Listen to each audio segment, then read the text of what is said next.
morning to all. Today Panchkarma की class में we are going to discuss about the last topic. We can continue with that only. हम स्वेदन चिकित्सा के बारे में समझ रहे थे और वेराइटीज ऑफ स्वेदन चिकित्सा अकॉर्डिंग टू डिजीजेस कौन कौन से स्वेदन के उपक्रमास को हम पेशेंट्स पे फॉलो कर सकते हैं।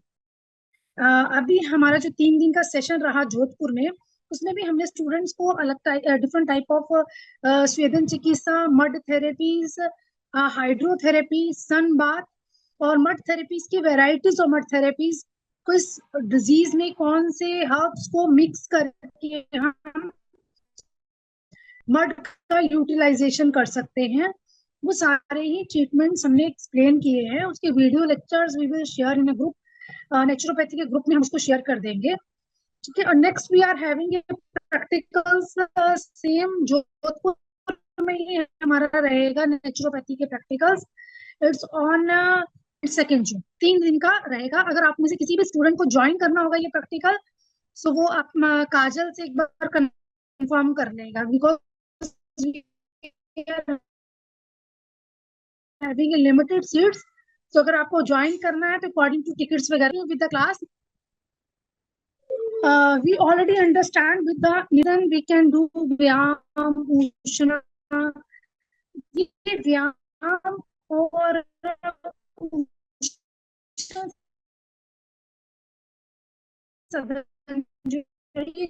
नेचुरोपैथी के अंदर भी आता है।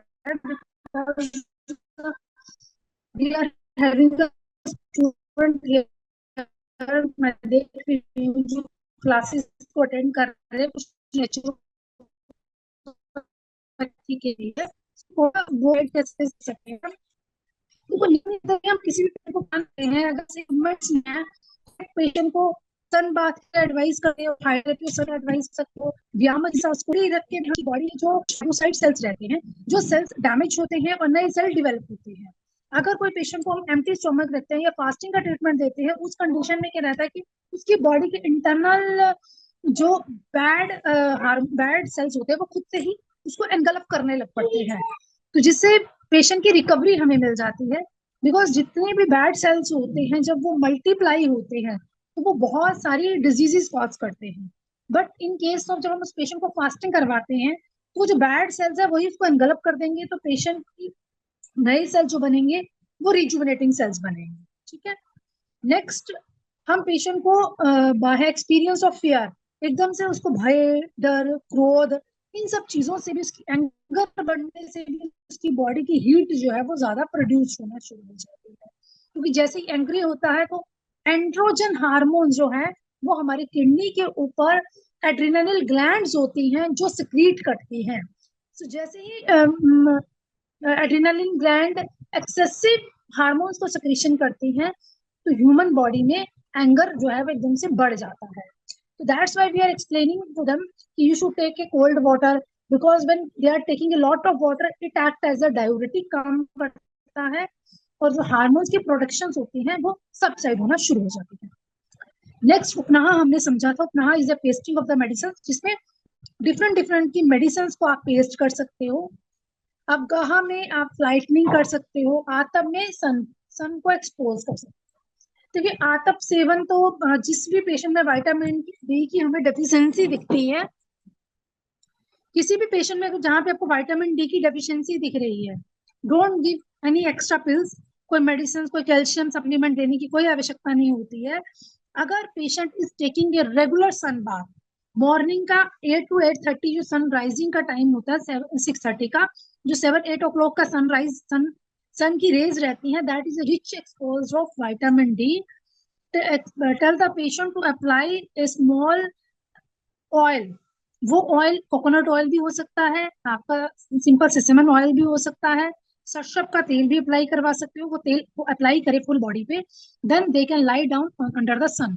जैसे ही सन की रेज उसकी बॉडी को अटैक करेगी, उससे जो हमारे स्वेट ग्लैंड्स होते हैं ये ओपन होते हैं, जिससे विटामिन डी जो है हमारे ईच बॉडी के पार्ट को मिलती है, इवन बोन्स तक मिलती है, that gives a strength to the patient. हमने ये सारे ही स्वेदन कर्म के देख लिया था ताप स्वेदन कैसे होता है, अवगाह स्वेदन कैसे करना है. These are the instrument how to do the अवगाहन स्वेदन. This is the अवगाह स्वेदन and shirodhara is also come under the स्वेदन चिकित्सा के अंडर ही आएगा. परिषेक में इस तरह की मशीन से we can give the परिषेक to the patient. ऊष्मा स्वेदन जो चैम्बर में दिया जाता है, गर्मी में 3 to 5 मिनट्स और विंटर में 5 to 7 मिनट्स. नाड़ी स्वेदन में डायरेक्टली हीट को एक्सपोज करते हैं हम. ऊष्मा स्वेदन के लिए we can use this type of chambers. Infrared radiations को आप यूज कर सकते हो फॉर द कटी बस्ती. हॉट एयर ब्लोअर को यूज कर सकते हो. These are the heat elementary reflected coils. We can apply this coil in the whole over the room and then it can reflect the heat. Next is a chromotherapy, color therapy you can use. Then the heaters we can use, steamers. So these are the equipments.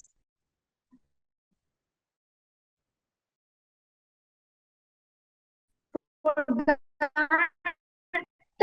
you have to create a center. Next we can focus on the स्वेदन कर्म, how it है. कार्य कारक में प्रयोज्यते स्वेद. तो इसमें क्या है, हम कौन से डिजीजेस में you can plan for the treatment. First of all प्रतिशाया में. प्रतिशाया क्या रहता है, that is a nasal problems. आपको नेजल डिस्चार्ज हो रहा है, कास श्वास, आपको हिक्का की प्रॉब्लम है, कास की प्रॉब्लम है, श्वास की प्रॉब्लम है, या बॉडी में हमें लाइटनेस को लेके आना है. कर्ण मध्य शिरोशूलेः स्वर भेदा गल ग्रह. ईयर की और मन्या की यहाँ पे कहीं पे हेडेक हो रहा है, स्वर का भेदन हो रहा है, गल ग्रह है, आर्दित है, सर्वांग पूरी ही बॉडी में उसको कोई प्रॉब्लम हो रही है, पक्षाघात हो रहा है. सो ये सब डिजीजेस इसके अंडर आती है. कोष्ठ नाहय विबंधे मूत्राघाते वृजुभ्यके. पेशेंट इज हैविंग ए मूत्रघात या कॉन्स्टिपेशन की प्रॉब्लम है या उसको एक्सेसिव जृंभा की प्रॉब्लम हो रही है.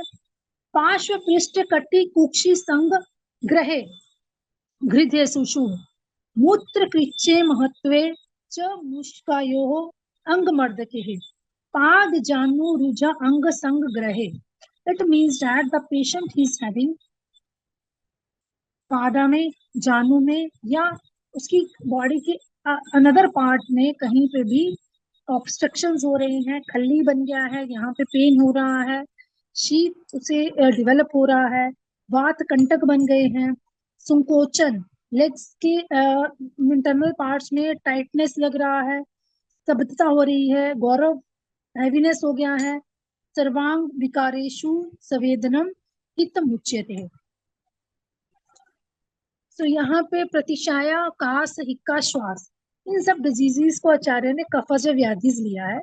सो कफज व्याधिस में जब भी आप स्वेदन चिकित्सा देते हैं, सो लर्नर्स आपको स्वेदन चिकित्सा में क्या प्लान करना है, you have to give a hot fermentations. Hot fermentations के द्वारा आप उसे प्लान कर सकते हो. अब नेक्स्ट हम देखते हैं इसमें cold rhinitis, nasal discharge, cataract. अब cold rhinitis, nasal discharge, cataract की जो बीमारियां होती है, इसकी पॉजिटिव फैक्टर्स क्या है, साइन एंड सिम्टम्स क्या होते हैं. फर्स्ट पॉजिटिव फैक्टर है दैट इज एनवायरमेंटल और ऑक्यूपेशनल इरिटेंट्स. वेदर चेंजेस, कहीं पे भी वेदर में चेंजेस हो रहा है, कोई इन्फेक्शियस कंडीशंस हो गई हैं, तो ये नेजल के कॉम्प्लिकेशंस रहती हैं. इसके साथ साथ कुछ लोगों को फूड एलर्जीज होती हैं. अगर वो कुछ भी ठंडी चीजें ले लेते हैं, for example if they took the ice creams it will cause A irritation. Certain medications में होता है, हार्मोनल चेंजेस में हो सकता है. नेक्स्ट अगर साइन और सिम्टम्स हम देखते हैं तो first of all stuffy nose, patient की नोज जो है वो रनिंग नोज हो सकती है, स्नीजिंग हो सकता है उसमें, या उसके म्यूकस इन थ्रोट, एकदम से गले में म्यूकस सेक्रेशंस हो सकती है, कफ भी हो सकता है और nasal congestions. These are the very common sign and symptoms. Normal OPDs में भी आपके पास पेशेंट आता है तो उनको यही कॉम्प्लिकेशंस को वो लेके आता है। अब इसकी रेजिम्स क्या है? स्टीम इनहेलर देना है जिसमें हम ऊष्मा स्वेदन करते हैं। हॉट वाटर, अजवाइन, हॉट गर्म पानी में हम क्या डाल सकते हैं? अजवाइन डाल सकते हैं, सेंधव डाल सकते हैं, भीमसेन कर्पूर डाल सकते हैं, दशमूल क्वाथ डाल सकते हैं। अब मैकेनिज्म क्या है? Clear up nasal and respiratory passage. हमें सबसे पहले नेजल और रेस्पिरेटरी पैसेज को पूरा क्लियर करना है। लूजनिंग करनी है इसके म्यूकस की इन द इंटरनल पैसेज में। इजी फीलिंग ऑफ इरिटेशंस, ठीक है। तो सबसे पहले किसी भी पेशेंट को प्रतिशाया हो रहा है या कफ का एकमुलेशन हो गया है उसकी बॉडी में, सो इसमें सबसे पहले we have to clean up. Clean करेंगे नेजल रेस्पिरेटरी पैसेज को, लूजनिंग करेंगे उसकी मसल्स को, इंटरनल पैसेज को, उसकी इरिटेशन को हम रिड्यूस करेंगे। अब नेक्स्ट इज हिकअप। हिकअप क्या रहता है? A quick involuntary inhalation that flows a spasm, just like this. The sound I am producing is just like a hiccup. इसमें कैसे प्रोड्यूस होता है? जैसे ही हमारे डायफ्रामेटिक चेंजेस, एकदम से डायफ्राम में चेंजेस आते हैं जो सडन जर्क प्रोड्यूस कर देते हैं हमारे अपर पार्ट में, और जो हमारा एपिग्लॉटिस, ग्लॉटिस का पार्ट जो होता है एकदम से क्लोज होता है, एक साउंड वो प्रोड्यूस करता है। तो it's a very common. Hiccup is also consider as a disease, और नॉर्मली भी हिकअप आपको आता है, नॉर्मल लैंग्वेज में लोग बोलते भी हैं कि हिचकी आ रही है, somebody is remembering you, आपको कोई याद कर रहा है। So this is a common way, but anatomically if you see that hiccup किसकी वजह से आता है? आपको डायफ्रामेटिक चेंजेस की वजह से। सडन डायफ्रामेटिक जो है अपर डायरेक्शन में आता है, जिसमें एपिग्लॉटिस, ग्लॉटिस का पार्ट जो है वो क्लोज होने लग पड़ता है, शॉर्टनिंग ऑफ वॉइस हो जाती है। अब इसमें कॉजेजेस क्या है? लेस देन 48 आवर, 48 घंटे के अंदर भी हो सकता है। 48 घंटे के अंदर क्या हो जाएगा? Drinking too much, eating too much, sudden temperature changes. क्या होता है? अगर आप बहुत ज्यादा खाते हो या बहुत ज्यादा पानी पीते हो, एकदम से आपका टेम्परेचर में चेंजेस आते हैं। ये एयर की स्वेलिंग ले रहे हो, चिविंग गम्स कर रहे हो, सकिंग ऑन कैंडीज को सक कर रहे हो, so it can be produce, और within 48 hours it should be produced. अगर हिकअप हमारे 48 आवर्स से ज्यादा रहता है then it can cause a disease. इसमें अगर 48 आवर्स से ज्यादा अगर आपको हिकअप रहता है ना, सो सेंट्रल नर्वस सिस्टम को हम इन्वॉल्व कर सकते हैं, जिसमें ट्यूमर्स होंगे, इन्फेक्शन होगा, metabolic disorders and drugs. So these are the symptom, these are the positive factors भी बोल सकते हैं हम, and symptoms can be appeared.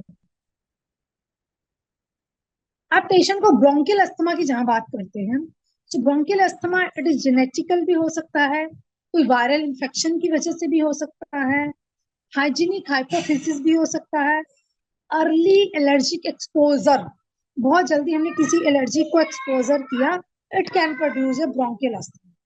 अब इसमें सिम्टम जो हमें प्रोड्यूस होता है, first of all that is paroxysms of dyspnoea, cough with expectorations, wheezing हो सकती है।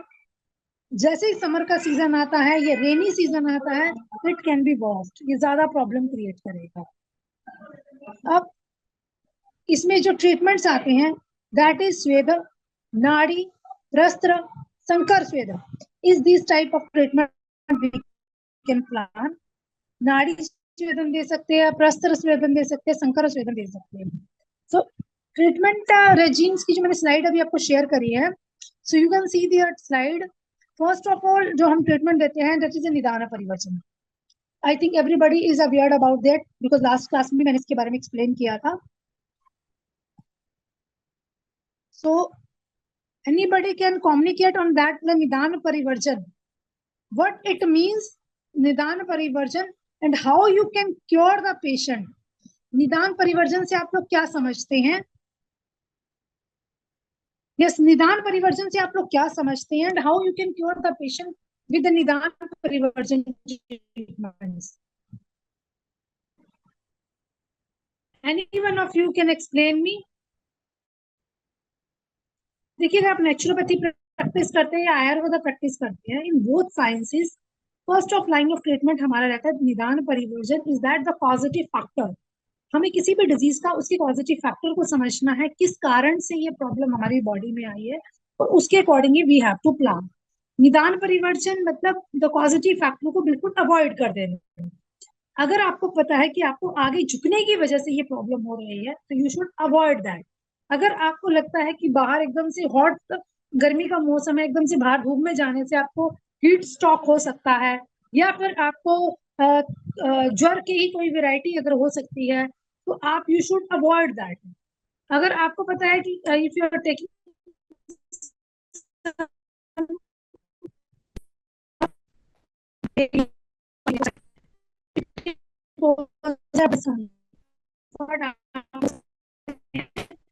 you should avoid it. निदान परिवर्जन ये समझिए कारण के उपाय को समझना है, that to avoid factor. So I think it's understood to all. Second kind of treatment जो है यहाँ बताइए, ये that is स्नेहना। ठीक है, सो फर्स्ट हमें पेशेंट को निदान परिवर्जन करना। अगर हिक्का हुआ, हिक्का का कारण क्या है, श्वास हो रहा है, एक्सेसिव ईटिंग कर लिया है उसको, तो वॉमिटिंग हो रही है, तो मेक इट इज उसको लंघन चिकित्सा एडवाइस करिए। They should not take anything.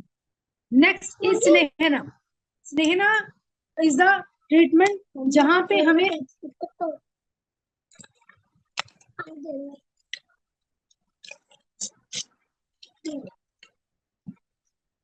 स्नेहना is treatment जहां पे हमें ऑयलिंग देनी है। ऑयल को पूरी ही बॉडी पे पेशेंट के अप्लाई करना है। Oiling it can be internal, it can be external. ठीक है, नेक्स्ट आता है स्वेदन चिकित्सा। स्वेदन is a line of treatment जहां पे हम due to sun rays, heat rays, या फिर हम with the expose to the steam से हम उसको स्वेदन चिकित्सा। नेक्स्ट इज वमना। वमना is a line of treatment जहां पे कफ का एकमुलेशन हो जाता है, जिसको हम एक्सपेल करने के लिए वमन प्लान करते हैं। विरेचन के लिए we can plan for the origin of श्वासा इज पित्तक, जहां पे हमारा श्वास, जहां पे भी आपकी श्वासगत डिजीजेज है, जैसे तमक श्वास हम बात करते हैं, वहां पे हमारा विरेचन का ट्रीटमेंट करना चाहिए। स्वेदन जो है ऊष्मन स्वेदन देना चाहिए, स्टीम इनहेलेशन करनी चाहिए। और स्वेदन में दूसरी तरह का स्वेदन का ट्रीटमेंट भी प्लान किया जा सकता है, जिसमें नाड़ी स्वेदन आता है, प्रस्तर स्वेदन आता है, आपका संकर स्वेदन आता है। यूज ऑफ स्वेदन लोकली भी किया जा सकता है, थ्रू आउट होल बॉडी में भी स्वेदन का प्लान किया जा सकता है। अब ये कैसे हेल्प करता है? Help in liquefaction of viscous मला रूपी कफा। जितना भी हमारी बॉडी में मल की फॉर्म में कफ का एकमुलेशन हो जाता है, उस कफ को ये लिक्विफाई करता है और बॉडी से बाहर निकालता है। नेक्स्ट इज वात अनुलोमन। वात को एक्सपेल करने में हेल्प करता है। Easy to breathe, breathe in breathe out, easy to breathe करने में हेल्प करता है। Osteoarthritis, stiffness of joint, rheumatic arthritis, pain in the joint, that's। अब इसमें क्या है? Joint disorder. जॉइंट डिसऑर्डर्स में पेशेंट को नी जॉइंट्स में पेन हो सकता है, उसको स्टिफनेस भी रह सकती है जॉइंट्स में। Joint pain there is a variety, rheumatic arthritis भी हो सकता है, ऑस्टियोआर्थराइटिस भी हो सकता है, कार्टिलेजेस में प्रॉब्लम हो सकती है, मनिस्कस की प्रॉब्लम्स हो सकती है, लैक ऑफ साइनोवियल फ्लूइड भी हो सकता है। So, इसमें किस तरह का स्वेदन चिकित्सा हम एडवाइस करें? First, osteoarthritis, stiffness of joint, rheumatic arthritis, ये पेन इन द जॉइंट्स हो रहा है, जॉइंट डिसऑर्डर है, तो सबसे पहले ऑस्टियोआर्थराइटिस, जिसको आचार्य चरक में 28वें अध्याय दैट इज वात व्याधि अध्याय में मेंशन किया है। वात पूर्ण अतिस्पर्श शोथ संधि गते अनिले। इट मीन्स जिस भी संधि में हमारी वात का एकमुलेशन हो जाता है, it can produce the swelling. Prasarana kunchane pravartyaha svedanaha. That is introduction of osteoarthritis, degenerative joints diseases, chronic disorder of synovial joints, wear and tear phenomena, particularly in the weight-bearing joints. So it can be, if you see that the patient is having osteoarthritis, उसकी body में क्या सबसे पहले degenerative changes हो सकते हैं, chronic disorder हो सकता है synovial fluid का, wear and tears का phenomena हो सकता है, इसकी weight की problem हो सकती है. सिम्टम्स की जहां बात करते हैं वहां स्वेलिंग हो सकती है, पेशेंट को पेन हो सकता है, स्टिफनेस हो सकती है, क्रैक की आवाज, टक टक टक टक टक when the patient is going to sit. जब पेशेंट बैठता है और एकदम से उठता है, उसकी टांगों में से, घुटनों में से एक आवाज प्रोड्यूस होती है, टक टक टक. That is the cracking sound, losing of range of motion and function. उसका जो मोशन होगा, उसका जो फंक्शनल एक्टिविटीज होंगी वो कम हो जाएंगी. अब हम इसकी डायग्नोसिस को देखते हैं. It's very beautifully you can see the x-ray here.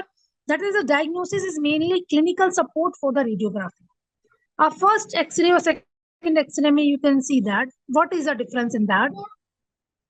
Roughening and wearing of cartilage surface, impairment of cushioning, shock absorber functioning. That अगर आपको देख रहे हैं यहाँ पे narrowing of the joints, जहाँ पे ये see this, यहाँ पे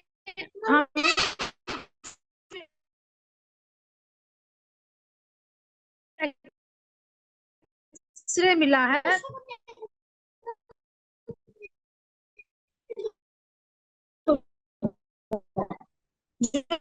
एक्सरे मिला है उसके कॉर्नर पे इस यहाँ मूवमेंट्स में जैसे ही वो स्टेयर्स को क्लाइंब करेगा ही फील मोर पेन. अब इसमें क्या करते हैं, osteoarthritis of knee, osteoarthritis of hip, generalised osteoarthritis हो सकता है, जनरलाइज्ड ऑस्टियोपोरोसिस भी हो सकता है, नॉन इन्फ्लामेटरी ऑस्टियोआर्थराइटिस हो सकता है, osteoarthritis and aligned complaint like infusion, deformities, contractures. So all these can be seen. अब स्वेदन देखते हैं. देखिए आप नाउ वी कैन डिस्कस स्वेदन चिकित्सा. हर बीमारी के पैरालिसिस रहता है, पैरालिसिस की कंडीशन है पैरालिसिस की. देखिए लर्नर, जब भी पेशेंट आपके पास आता है पैरालिसिस का, उसकी एक हाफ बॉडी काम नहीं करती है. अब इसका पॉजिटिव फैक्टर क्या हो सकता है? सेरिब्रल हेमोरेजिस हो सकता है, सब आर्कनॉइड हेमोरेजिस हो सकता है, सेरिब्रल थ्रोम्बोसिस हो सकता है, वीनस साइनस थ्रोम्बोसिस हो सकता है, embolism, inflammatory, meningitis, encephalitis, neoplastic, cerebral tumor, degeneratives, all these can be the स्वेदन ऑफ पक्षाघात के कारण बन सकते हैं. अब मेनिंजाइटिस है या एंसेफ्लाइटिस है किसी को, ये नियोप्लास्टिक सेरिब्रल ट्यूमर्स है, सो it can produce diseases. Degenerative changes हो सकते हैं, वीनस साइनस थ्रोम्बोसिस हो सकता है, सेरिब्रल थ्रोम्बोसिस हो सकता है, सब आर्कनॉइड हेमोरेजिस हो सकते हैं.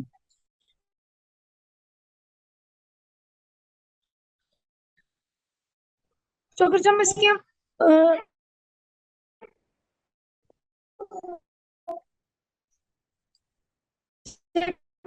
करते हैं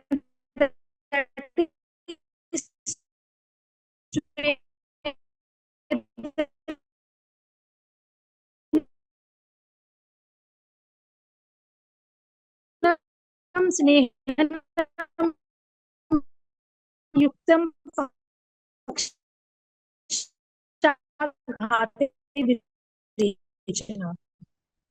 जो आचार्य चरक में स्नेहन हम पेशेंट को स्वेदन कर